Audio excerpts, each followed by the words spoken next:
Hello tout le monde, bienvenue dans cette nouvelle vidéo, j'espère que vous allez bien et surtout que vous êtes en forme, car aujourd'hui nous allons revenir sur les films de 2022 préférés de la chaîne, et je précise d'emblée qu'il s'agit des films sortis au cinéma en France en 2022, et bien évidemment ce classement n'engage que moi, et c'est ce qu'on va voir aujourd'hui dans les films du vendredi, Top Film 2022.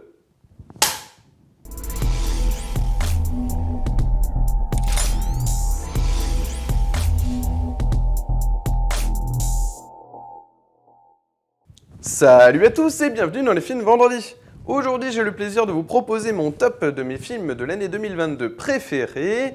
Évidemment, donc, ce classement est très personnel et vous pouvez proposer le vôtre dans les commentaires. Donc, n'hésitez pas, ça m'intéresse d'avoir justement votre propre top à vous.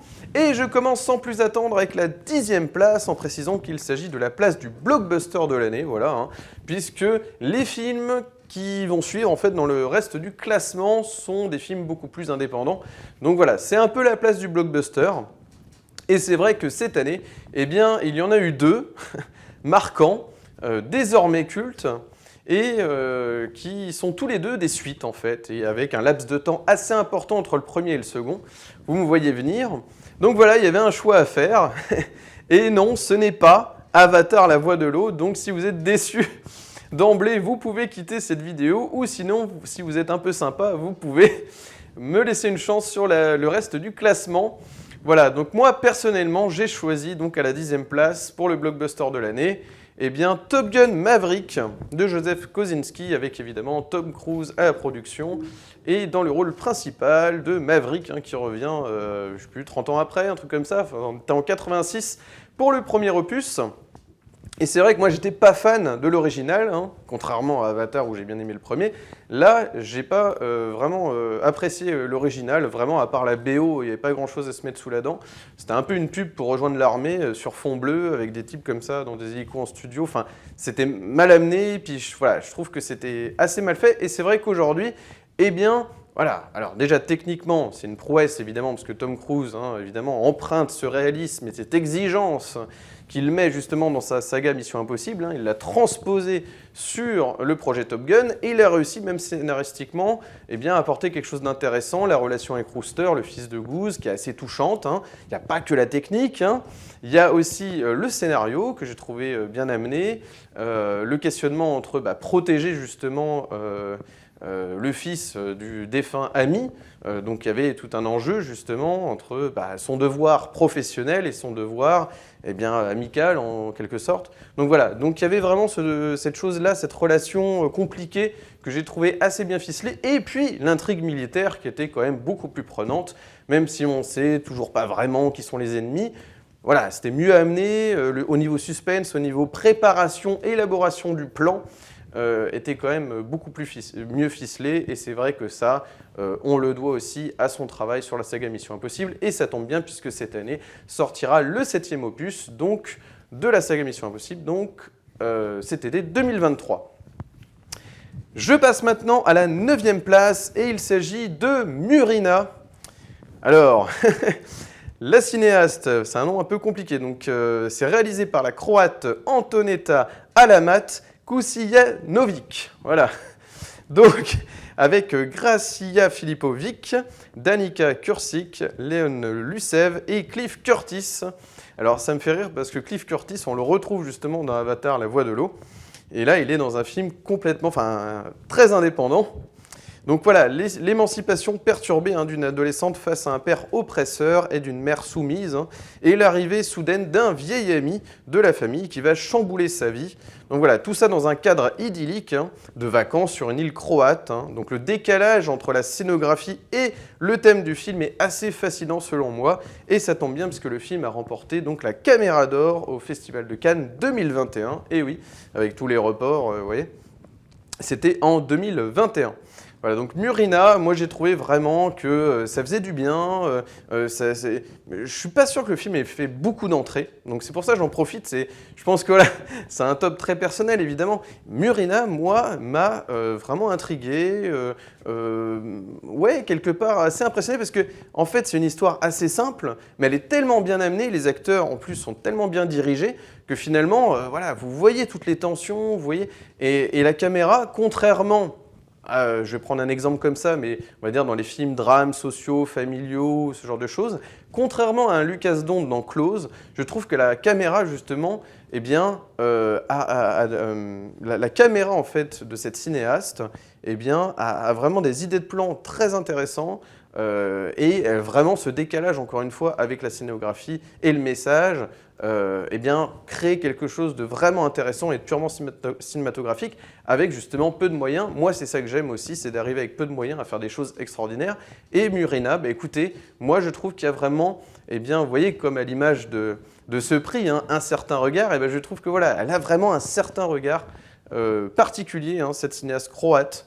Donc voilà, je défends son cinéma.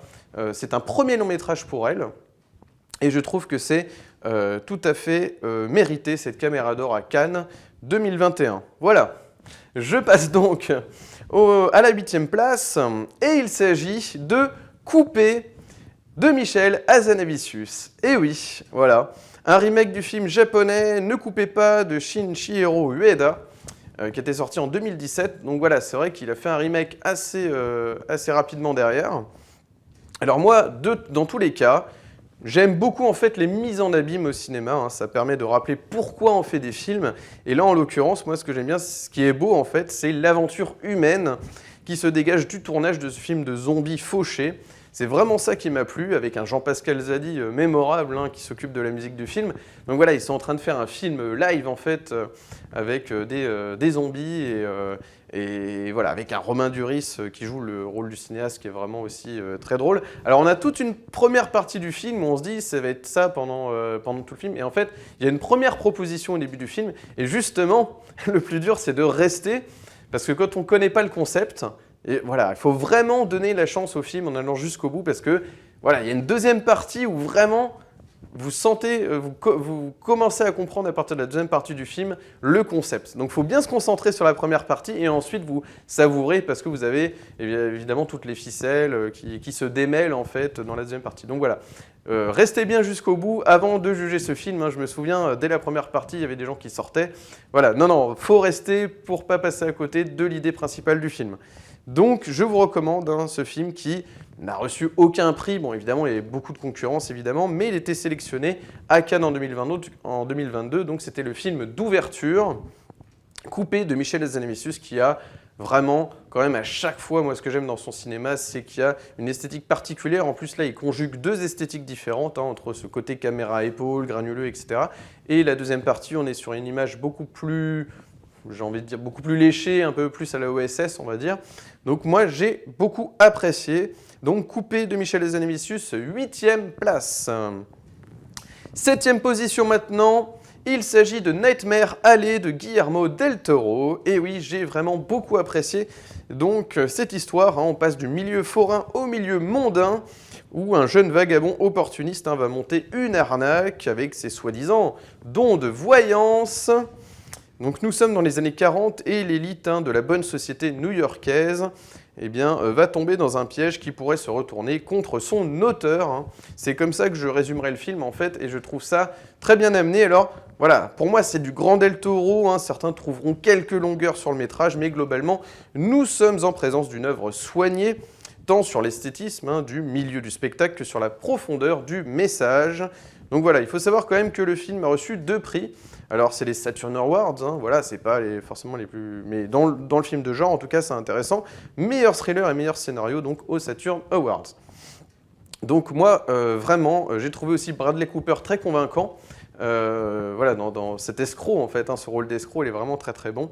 On a Cate Blanchett, Toni Collette, Willem Dafoe, Richard Jenkins, Rooney Mara et Ron Perlman, qui lui aussi apporte quelque chose vraiment de très très convaincant, hein, dans cette espèce de monsieur muscle comme ça, dans le milieu forain, ça marche très très bien. Et là aussi, c'est un film qui est un peu en 2 parties, hein, restez jusqu'au bout pour avoir le concept, hein. Vraiment, il y a voilà, il faut aller jusqu'au bout.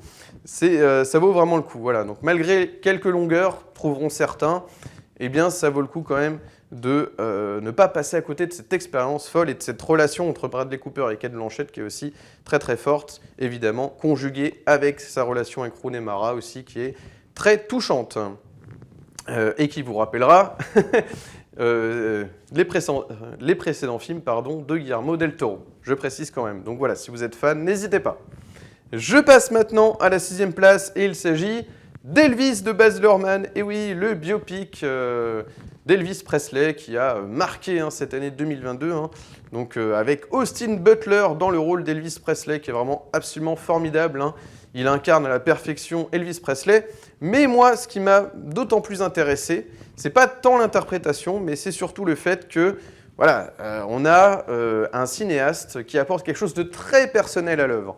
C'est-à-dire que il arrive à faire des anachronismes avec la musique qui est assez intéressant. Il arrive à capter en fait le côté électrique, la transmission. En fait, c'est un film sur la transmission aussi électrisante envers un public, mais c'est aussi l'histoire d'un jeune homme qui est piégé dans le milieu du show business. Donc c'est ça qui est quand même assez passionnant, on va pas se mentir. Donc voilà, une vision très personnelle, j'avais noté les lieux, les costumes, les anachronismes volontaires, notamment sur la musique. Donc voilà, tout est signifiant, rien n'est fait au hasard dans ce film justement. C'est vrai que voilà, pour moi c'est un des meilleurs biopics que j'ai vu avec Gainsbourg, Vie héroïque, qui était très personnel aussi de Johann Sfar, vraiment très très bon, et Ed Wood de Tim Burton, évidemment, où là aussi les cinéastes s'appropriaient le genre du biopic en y intégrant des éléments très personnels. Voilà, c'est vraiment ce que je pense de ces biopics, vraiment trop rares au cinéma. Parfois, c'est des pages Wikipédia à la Dalida. Là, c'est vraiment très inspiré, très personnel. Donc, je recommande. Et en plus, on a un Tom Hanks qui, pour une fois, enfin, il incarne rarement des sales types. Et là, c'est intéressant, son rôle du colonel Parker. Vraiment, ça lui va très très bien de jouer un rôle de méchant. Enfin, en tout cas, un personnage ambigu. On va dire méchant, gentil, etc. Mais voilà, ambigu. Et je trouve que ça lui va très très bien. Donc, Elvis de Baz Luhrmann, 6e place. Je passe maintenant à la 5e position. Et il s'agit des 5 Diables de Léa Mysius. Et oui, vous savez, ça faisait partie de mes coups de cœur de l'année 2022. Je ne m'en suis pas caché, je m'en suis donné à cœur joie dans ma vidéo que vous pouvez retrouver sur la chaîne. Donc n'hésitez pas. Donc un film qui va faire appel à votre sens de l'odorat et réveiller vos souvenirs d'enfance, puisque les deux sont liés dans ce drame familial à la frontière du fantastique, avec Adèle Exarchopoulos, vraiment très convaincante, Sally Dramé, Swala Emati, Mustapha Mbeg, Daphné Pataka et Patrick Bouchité. Vraiment, j'ai trouvé ce scénario, ce concept, évidemment, il y a un côté concept et tout, mais bien amené et bien utilisé pour faire ressortir un drame familial assez poignant vraiment très convaincant. Les Diables de Léa Mysius, qui était donc cette cinéaste qui m'avait vraiment captivé et fasciné dans Ava, avec Noé et Habitat. Vraiment, voilà, c'est comme ça que j'ai découvert Léa Mysius. Alors, c'est vrai qu'elle est scénariste aussi, Léa Mysius. Elle écrit beaucoup pour des films d'auteurs français. Et c'est vrai que là, voilà, dans ses films en tant que réalisatrice, moi, je suis assez convaincu. D'ailleurs, je préfère ce qu'elle réalise, ce qu'elle tourne, que ce qu'elle écrit. Bon, là, évidemment, quand c'est elle qui signe ses propres scénarios, ça va. Mais quand elle écrit pour d'autres, ça dépend. Voilà, il y a du bon, du moins bon. Mais en tout cas, pour le moment, sur sa carrière en tant que cinéaste, rien à dire. Léa Mysius, voilà, moi, je suis touché au cœur. Donc, j'ai trouvé ça très convaincant. Les 5 Diables, donc, n'hésitez pas, vous pouvez foncer du bon cinéma français. Je passe maintenant à la 4e place et il s'agit de Vesper Chronicles de Christina Biosит et Bruno Samper. C'est vraiment mon coup de cœur SF de l'année. Alors justement, on est dans un futur dystopique où la nature est saccagée, les riches d'un côté qui vivent dans des citadelles et de l'autre les laissés pour compte évidemment qui survivent dans cette nature ou plutôt ceux qu'il en reste. Au milieu de tout cela, une jeune fille qui aide son père à guérir, donc c'est assez touchant à ce niveau-là. Donc c'est le bouleversant authentique, loin des artifices d'Hollywood, j'avais noté, du vrai cinéma indépendant, et ça fait du bien. On peut faire du cinéma de genre, poignant, intelligent, et sans avoir justement les budgets faramineux d'Hollywood. Voilà, donc c'est vraiment j'ai trouvé ça très authentique, donc ça fait du bien de retourner sur quelque chose d'authentique, avec voilà, une sorte de minimalisme aussi, parce que parfois ce qui est suggéré est plus fort que ce qui est montré, et c'est tout à fait ce qu'arrivent à faire Christina Biosite et Bruno Samper dans ce film. Donc vraiment voilà, pour moi c'est vraiment une découverte, ce cinéma, avec Raffaella Chapman dans le rôle principal, Eddie Marsan, Rosie McEwen, Richard Brake, Mélanie Gaydos, Edmund Den. Voilà. Je recommande vivement Vesper Chronicles, un Vesper dans son titre original. Cette histoire de cette jeune fille justement qui va voilà, essayer de survivre dans un milieu hostile, dans un futur où voilà, vraiment on a réussi, j'ai envie de dire, enfin, on a bien mérité, l'humain finalement mérite son destin. C'est-à-dire vraiment à recréer finalement une opposition très nette entre les riches, les pauvres, etc. Donc vraiment avec une nature saccagée, c'est vraiment, enfin voilà, c'est tellement criant de vérité. Et bon, après moi, j'aime pas forcément le côté où forcément on va le rattacher à l'actualité. Hein, c'est pas le but évidemment. Hein. C'est de prendre le film pour ce qu'il est, mais en dehors évidemment de toute l'actualité, voilà. Mais c'est vrai que voilà, je trouve que ça a quand même du sens. Dans notre époque, voilà, donc moi je trouve ça très très beau et surtout très important. Donc voilà, de retourner en plus à ce type de cinéma où on tente des choses, vous voyez, on ne sait pas si ça va marcher, etc. Plutôt que forcément de toujours de se poser la question, qu'est-ce qui va plaire au public? Voilà, moi je trouve que là c'est bien que la cinéaste en fait s'éclate à faire son scénario, à proposer quelque chose de nouveau. Voilà, donc vraiment, c'est du très très beau cinéma. Vesper Chronicles de Christina Biosite et Bruno Samper à découvrir d'urgence. Je passe maintenant au podium. Donc voilà, il s'agit à présent de mes 3 plus gros coups de cœur de l'année. Et je commence tout de suite avec Asbestas de Rodrigo Sorogoyen. Et oui, ce cinéaste espagnol, je ne peux pas m'en lasser depuis Madré, El Reino.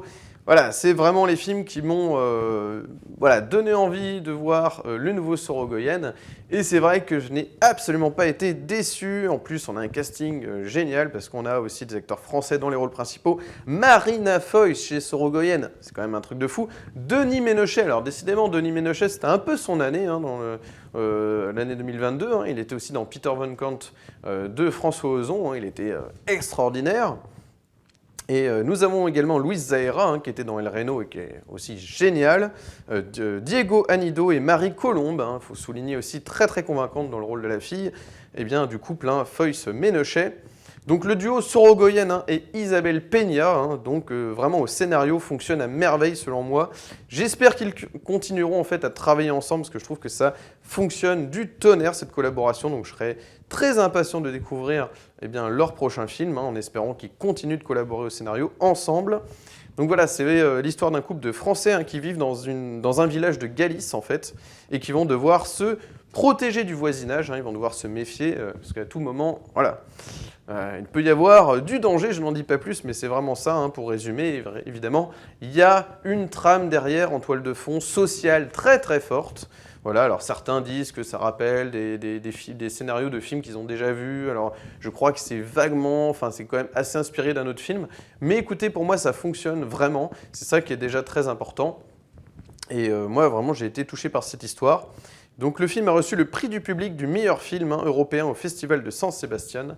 Voilà, donc c'est tout à fait mérité. Asbestas de Rodrigo Sorogoyen, vraiment, il a un sens vraiment très particulier pour arriver à créer de la tension, à faire du thriller social. Parce qu'en fait, c'est ça sa force. C'est vrai que Madré, c'était vraiment quelque chose de vraiment... On était plus dans le drame que dans le thriller, mais il arrive vraiment à... à nouer en fait ces deux genres, du drame social, hyper, vous voyez, on est vraiment dans quelque chose de très social, et en incorporant une petite touche en fait du cinéma de genre thriller, qui apporte vraiment du suspense, une tension et tout. Donc il arrive à bien doser ça, que ce soit dans les scénarios ou dans sa manière justement d'amener ses séquences, de mettre en scène ses acteurs et ses situations. Donc vraiment voilà, c'est très captivant. Et je trouve que c'est ça, je l'ai déjà dit dans d'autres vidéos, c'est ça qui est très très fort, c'est d'arriver à se servir du cinéma de genre, avec des ressorts du cinéma de genre, on va dire, thriller, etc. Donc que ce soit action, fantastique, ce que vous voulez. C'est vrai que dans les 5 diables, c'est un peu fantastique. Mais de se servir de ces ressorts-là pour dire beaucoup de l'être humain, de parler des choses de société, comme ça, avec du cinéma de genre, c'est toujours ce qui est plus fort. C'est ce qui fait les plus grands chefs-d'œuvre. Dans le cinéma fantastique, je ne cesse de le répéter, Carrie de Brian De Palma, c'est un chef-d'œuvre. C'est comment se servir du fantastique pour parler eh bien, de difficile accès en fait, de l'adolescence à l'âge adulte, avec ses transformations physiques, avec un corps qu'on a du mal à appréhender. Tout ça, voilà. Donc, ce que je veux dire, c'est que vraiment, c'est pour appuyer mon propos, hein, c'est juste un exemple, mais c'est pour dire que voilà, dès qu'on se sert du genre pour eh bien, parler, justement, dire beaucoup sur la société, et c'est ça qui est très très fort. Donc voilà, Asbestas de Rodrigo Sorogoyen à découvrir d'urgence. Je passe maintenant à la seconde place, et là, c'est un film qui a convaincu la presse, mais également les spectateurs, et pas seulement au niveau des critiques, mais des entrées. C'est vrai que c'est, depuis ces dernières années, eh bien, Cannes a réussi quand même, avec ses palmes d'or, ça spoil un petit peu, eh bien, a toujours, enfin ces derniers temps, je veux dire, à ramener le public dans les salles. Ça a été le cas avec Parasite. Vous voyez, par exemple, voilà, incroyable d'intéresser justement, on va dire, un public mainstream, lambda, populaire, à aller voir du cinéma coréen, par exemple. Et bien là, c'est pareil, il s'agit donc d'un film suédois, Sans filtre, Triangle of Sadness de Ruben Östlund, à qui l'on devait une autre palme d'or, mais qui, pour le coup, n'était pas vraiment vu, enfin pas autant. Il s'agissait de The Square, et c'est vrai que ça m'avait beaucoup moins convaincu, The Square. Alors j'avais vu Snow Therapy, qui était pas trop mal, mais c'est vrai que voilà, Ruben Östlund, moi je l'avais mis de côté, j'ai jamais je verrai un autre film de lui, mais c'est vrai que la bande-annonce de Sans filtre, hein, Triangle of Sadness, de son titre original, m'avait intrigué. Donc voilà, j'avais quand même envie de le voir. Certains trouvaient ça scandaleux, une palme d'or, voilà. Mais il n'y en a pas eu beaucoup, hein, vraiment, il faut être honnête. Hein, globalement, tout le monde a été quand même assez convaincu par ce film. Et c'est mon cas. Donc voilà, j'ai résumé ce film ainsi. Donc une virée en yacht avec un couple d'influenceurs qui va se déchirer. Hein. C'est d'une grande intelligence sur la survie de l'homme dans un monde artificiel. C'est vraiment ça qui est très très fort dans le film selon moi. Hein. C'est vraiment de montrer comme ça ce côté où voilà, tout ce milieu mondain sur ce yacht en fait, cette virée en yacht qui va tourner à la catastrophe, va reconnecter ces personnes artificielles, parfois superficielles aussi, eh bien, à la nature, à l'humain, à la survie. Je trouve ça d'une intelligence incroyable. Et pas seulement sur le fait d'évoquer le sujet, mais de le traiter. Il y a des personnages dans le film qui vraiment permettent des connexions entre les personnages, que ce soit donc ce couple qui va se déchirer, mais aussi eh bien une femme sur l'île, vous verrez, j'en dis pas plus, mais ils vont se retrouver sur une île, qui va apporter justement eh bien, finalement, tout le message du film va être là. Entre eux, il y a un autre acteur aussi qui apporte beaucoup sur les messages du film, notamment sur le côté capitalisme, socialisme, etc. C'est Zlatko Burik, voilà. Donc acteur russe, hein, si je ne m'abuse, qui joue justement un oligarque russe. Et qui est vraiment tordant, parce que c'est vrai qu'il y a un côté comique dans le film. Hein. C'est aussi ça, je pense, qui a emporté les spectateurs, qui a fait qu'il y a quand même eu pas mal d'entrées sur ce film, c'est que c'est en même temps divertissant. Voilà, en fait, on se marre à voir ces riches se foutre sur la gueule, en gros, pour le dire clairement. Voilà, essayer de tirer tous, de survivre, de se servir des autres, d'arriver à leur fin et tout. C'est ça qui est vraiment captivant. Et puis les discussions aussi avec le capitaine, hein, interprété par Woody Harrelson, qui met du temps à arriver, mais quel bonheur de le retrouver. Donc, et avec Harris Dickinson donc, dans le rôle principal, avec Charles Bidin, hein, la regrettée Charles Bidin. Franchement, c'est absolument terrible cette histoire. Elle venait à peine d'être connue. C'est une jeune femme voilà, qui est décédée donc, l'année dernière. C'est vraiment terrible. Mais voilà, donc vraiment, cette palme d'or, hein, elle n'est pas volée hein, pour Ruben Östlund. Certains trouveront que c'est un peu prétentieux. Moi, je pense que voilà, le problème, évidemment, je tiens à préciser, moi, personnellement, je le recommande, mais c'est possible que ce film, voilà, vous le trouvez un peu prétentieux. Donc voilà, après, c'est à voir. Moi, je trouve quand même que ce film mérite au moins une lecture. l'expérience, en tout cas, vous retenez quand même quelques séquences du film. Je pense que voilà, j'en dis pas plus, mais ceux qui l'ont vu, voilà, vous voyez de quoi je veux parler, hein, les séquences mémorables du film, quoi. Ça reste en tête, hein, donc ne mangez pas forcément devant ce film, hein, parce que voilà, vous risquez d'avoir peut-être des nausées, mais dans le bon sens du terme. Voilà, c'est un peu compliqué. Voilà, mais Sans filtre, Triangle of Sadness de Ruben Östlund, ne loupez pas ce film suédois, si vous ne l'avez pas vu, rattrapez-le d'urgence. Je passe maintenant à la première place, et là c'est un truc de fou, puisque c'est tellement ingrat de désigner un heureux élu dans un top. Alors pour beaucoup, ce n'est pas ce film, je crois.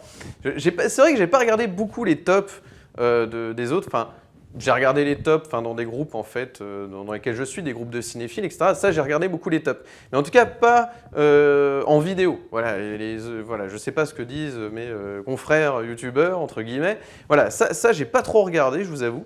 Mais voilà, je pense, je dois certainement être un des seuls à l'avoir mis en premier, celui-là. Je pense qu'il est même pas dans les tops de beaucoup de monde. Je ne sais pas, dites-moi. Mais franchement, pour moi, c'est Armageddon Time de James Gray. Voilà, j'adore James Gray. Ce film est probablement un de ses meilleurs films. Et je suis non mais navré quoi, mais ce film est vraiment exceptionnel. Vraiment, je trouve que James Gray a déjà une carrière incroyable. Comme je disais dans ma vidéo justement sur Armageddon Time, je trouve que c'est scandaleux que cet immense cinéaste américain n'ait jamais reçu de prix. Vraiment, je trouve qu'il a une finesse d'analyse sur notre société. Il fait partie de ces auteurs. Quand vous allez voir un film de James Gray, comme je sais pas, vous allez voir du Woody Allen, pour le côté prose un petit peu, j'ai trouvé ça absolument merveilleux d'arriver à parler comme ça de l'éducation, des différences aussi de couleur de peau, du racisme, etc. aux États-Unis. Je trouve que c'est très intelligent, le sujet est très bien amené et nous avons des acteurs aussi, des révélations, hein, Banks Repeta et Jaylin Webb, dans les rôles des deux enfants sont vraiment absolument criants de vérité. J'aime beaucoup leur jeu. Anna Thaoué aussi est méconnaissable dans le rôle d'une mère de famille, hein, classe moyenne, vraiment très convaincant. Jeremy Strong aussi dans le rôle du père, qui est en plus assez violent, vous le verrez. Hein. C'est vrai que j'en avais discuté avec des amis cinéphiles et c'est vrai que pour une fois, James Gray se mouille un peu pour aller un peu dans quelque chose d'assez violent. Ouais, franchement, il y avait de la nuance dans ce film. On n'était pas que sur un truc un peu, j'allais dire feel good, mais en tout cas, il arrive vraiment à... Il a pris des risques. Voilà, je trouve qu'il a pris des risques un petit peu, plus que peut-être sur ses précédents longs métrages. Mais moi, j'aime beaucoup son écriture, sa narration, ce qu'il dit, des relations entre êtres humains. C'est ce qu'il a fait sur Two Lovers, par exemple, sur le couple est absolument incroyable. La nuit nous appartient était vraiment très très fort. N'oublions pas The Love City of Z, qui était extraordinaire aussi. Donc vraiment avec toujours des relations père-fils très très bien développées. Vraiment, c'est... il apporte quelque chose de très très fort au cinéma, de par ses thématiques, de par sa manière de raconter. Moi, je trouve que c'est... On est embarqué dans les histoires de James Gray. Voilà, pour moi, c'est un cinéaste qu'il faut soutenir. Vraiment, il est important, quoi. C'est vrai que ça fait partie de ces auteurs. Quand vous lui donnez sa chance, vous allez voir un film de James Gray, vous pouvez y aller les yeux fermés, en fait. Enfin, ouvrez les yeux quand même pour voir le film. Et ce que je veux dire, c'est que vous pouvez y aller sans vous poser de questions. C'est vraiment très, très bien vu. Voilà. Il se sert de son enfance, hein, c'est un petit peu la mode. Il y a eu, vous le savez... d'autres films comme Roma, d'Alfonso Cuarón, par exemple. Voilà. Il y a eu Belfast aussi. Voilà. Il y a eu ces films-là qui parlaient de l'enfance des cinéastes. Et puis, c'est vrai que James Gray, il a participé aussi un petit peu à cette mode. Mais je trouve que c'est bien vu. Ça permet vraiment, comme à la manière aussi, de la même manière avec Michel Gondry, quand il avait fait Microbe et Gasoil, hein, il se servait beaucoup de son enfance à Versailles. Ben là, nous avons James Gray qui se sert justement de tout ce qu'il a en tête, hein, ses souvenirs d'enfance dans le Queens, hein, à New York, hein, transposé dans les années 80, bien entendu. Ça permet de parler de certains sujets politiques. Voilà. Donc, vraiment, c'était très, très bien vu. On avait aussi...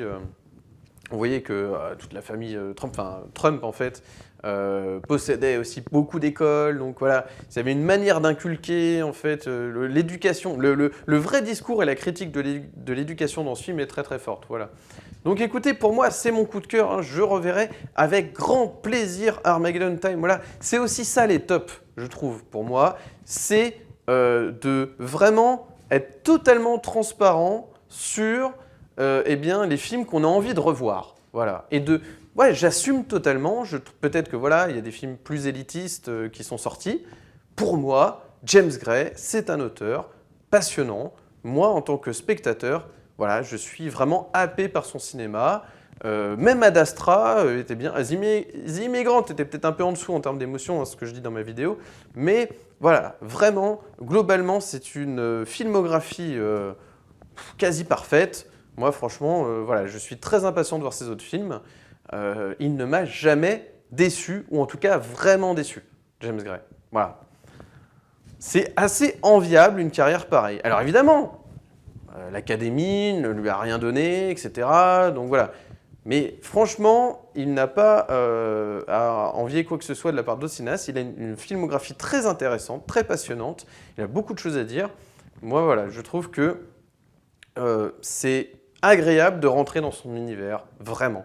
On n'y va pas, on se force pas, je trouve qu'il arrive à prendre le spectateur par la main, mais pas avec des ressorts faciles comme, je sais pas moi, on pourrait utiliser dans le feel good movie un peu facile. Non, il arrive quand même il a un minimum d'audace en fait, il y a un minimum de prise de risque, mais je sais pas, il y a quelque chose qui fait que ce cinéaste arrive à capter nos contradictions, les institutions, il questionne les institutions beaucoup, voilà.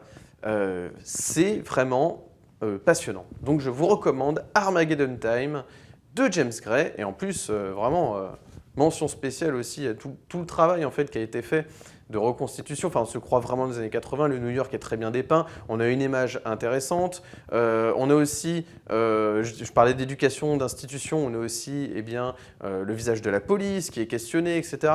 C'est, voilà, moi, cette virée dans New York avec un Anthony Hopkins, j'allais l'oublier, Anthony Hopkins aussi, qui depuis The Father hein, de Florian Zeller, vraiment, voilà, retrouver un petit peu, a réussi à s'imposer à nouveau en fait dans le paysage du cinéma américain et vraiment c'est très touchant. Voilà, il est très touchant dans le rôle du grand-père notamment. Écoutez, voilà, j'espère que ce top vous aura plu. Voilà, vraiment, n'hésitez pas à me faire des retours sur cette vidéo, sur mon top, sur ce que vous pensez aussi de cette année 2022, si elle vous a scandalisé, si vous trouvez qu'il n'y a pas eu assez de grands films. Moi, je trouve que cette année 2022 était quand même assez passionnante, assez riche. C'est vrai que chaque année, j'arrive quand même à avoir eh bien, au moins 10 coups de cœur. J'en ai peut-être eu plus peut-être l'année précédente, mais voilà, je trouve que cette année 2022, franchement, a été très très bonne. Je pense qu'il y a beaucoup de nouveaux films, aussi de grands cinéastes ou de cinéastes un peu d'aujourd'hui hein, qui vont sortir. Donc je suis assez hypé justement par la sortie de ces prochains films. Donc voilà, espérons que cette année 2023 soit au même niveau, mais vraiment à chaque fois, il y a des pépites quoi. Mais voilà, c'est vrai qu'aller au cinéma, c'est une démarche. C'est quelque chose où parfois, bah oui, il faut servir un peu de cobaye. Hein. C'est vrai que voilà, si on peut servir à quelque chose, nous, justement, vidéastes, des critiques de cinéma, c'est eh bien d'apporter justement eh bien, un peu une lecture sur ce qui sort en salle, etc. Donc voilà, j'espère en tout cas que ce classement vous aura plu. Voilà, donc j'attends le vôtre. Si vous avez aimé cette vidéo, n'hésitez pas à mettre un petit like, de vous abonner, d'activer la cloche pour ne manquer aucune de mes nouvelles vidéos et de me suivre sur Instagram, Steph_LFDV. N'hésitez pas à m'ajouter sur Instagram afin d'être tenu informé des prochaines vidéos sur la chaîne et tout simplement pour accéder à mon contenu. Vous êtes de plus en plus nombreux à suivre les films du vendredi et je vous en remercie vivement. Pour les nouveaux arrivants, eh bien écoutez, coucou à vous, hein. N'hésitez pas à vous abonner, voilà, un petit clic suffit pour soutenir la chaîne. Donc vraiment, voilà, ce serait formidable de votre part. Et j'en profite pour remercier vraiment vivement eh bien, tous mes fidèles abonnés voilà, qui me suivent depuis le début et qui voilà, sont restés depuis tout ce temps. C'est vraiment absolument formidable de votre part. On approche les 600 abonnés, je m'en réjouis hein, vraiment pour une petite chaîne comme la mienne, d'arriver quand même eh bien, à vous intéresser. Voilà, j'essaie d'être le plus authentique possible sur ma lecture des films. Voilà, j'essaie aussi de ne pas être trop, comment dire, d'être un peu nuancé dans mes critiques de plus en plus. Hein. N'hésitez pas à me faire des retours aussi sur ce que vous pensez de mes analyses. N'hésitez pas hein, à me faire aussi votre critique justement de mes vidéos, hein, ça permet de faire avancer la chaîne. Mais voilà, j'espère en tout cas que vous appréciez toujours autant voilà, mes vidéos. N'hésitez pas en tout cas à me le faire savoir et à me donner aussi vos recommandations. Donc n'hésitez pas dans les commentaires. Et en attendant la prochaine vidéo, hein, qui devrait justement s'intéresser eh bien, à un nouveau film à l'affiche, hein, théoriquement. Voilà, donc écoutez, eh bien, je vous souhaite un excellent vendredi, un excellent week-end. Et d'ici la prochaine vidéo, comme toujours, n'oubliez pas, prenez les films pour ce qu'ils sont. Allez, ciao!